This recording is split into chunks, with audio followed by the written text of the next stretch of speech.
It finally happened.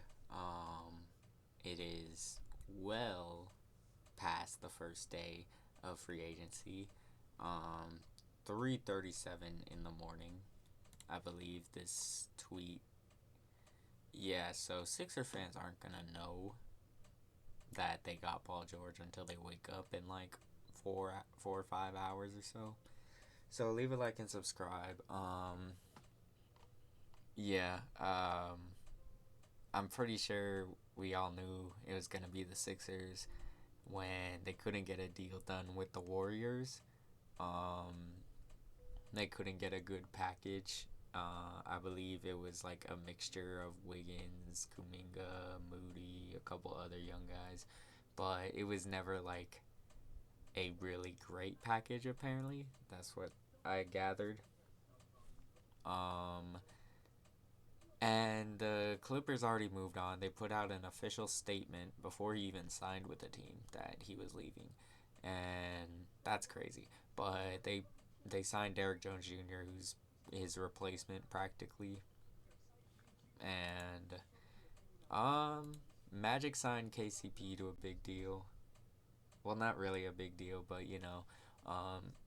so that would have made it harder for him to sign there, considering cap space issues.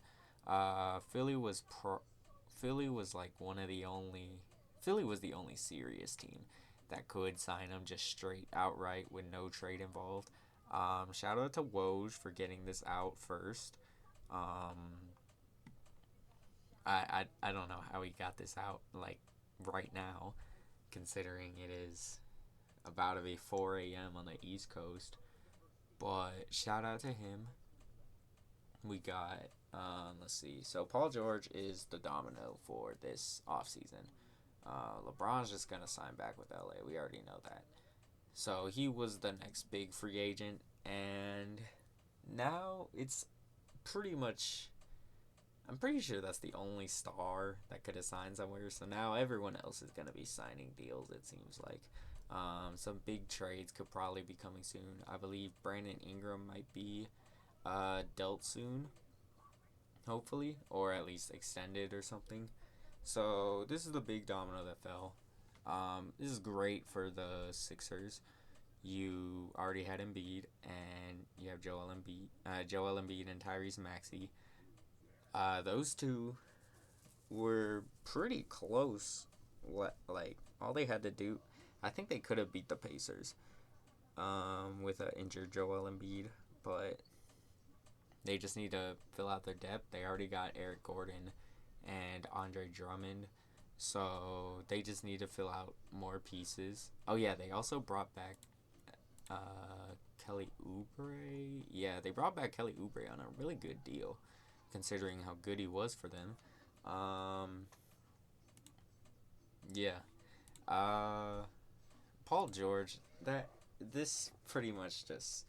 I'm not gonna make fun of the Clippers too much because uh, everyone everyone here is asleep, so I can't really yell. But also, they had the chance to trade for a top 10 player at the time. I believe Paul George was a top 10 player. Well, he was like top 3 MVP, top 3 DPOY. Um, and they were going to pair him up with Kawhi, who was the perceived best player in the world at that point. So you do that deal 100 times out of 100. You didn't know how good Shea was going to be. One of those picks ended up being Jalen Williams, I believe, but that was just pure luck.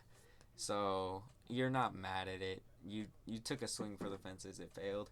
Um, Warrior fans were complaining that the Clippers didn't want to deal with them, even though the Warriors were giving up young assets. The Clippers are not rebuilding. Uh, they plan to just compete with Kawhi and James Harden, I believe, because that's still good enough, or should be good enough, to compete in the West.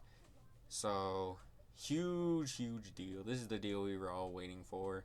I didn't think he was gonna sign for a few days because I thought he'd be taking meetings, but I guess he was sold.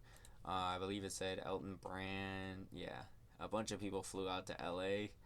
and he agreed. So he's gonna be like 39 by the end of this contract. But if you have the chance to add Paul George to your team, you should do it. So that's pretty much he's pretty much a perfect player for what Tyrese Maxey and Joel Embiid need. Um, and as Paul George gets older, Tyrese Maxey is going to get better. So right now, as it stands, Paul George is probably the second option. But like after the second year of his contract, when he starts declining, it's gonna be more Tyrese Maxey. So this should work out as a big three for the next 4 years at least. But yeah, defensive wing.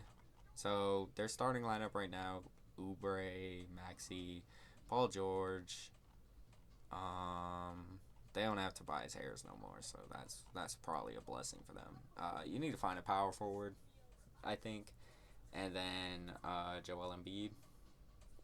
Yeah, so that's a pretty good lineup. Do I think they're better than the Knicks right now or the Celtics?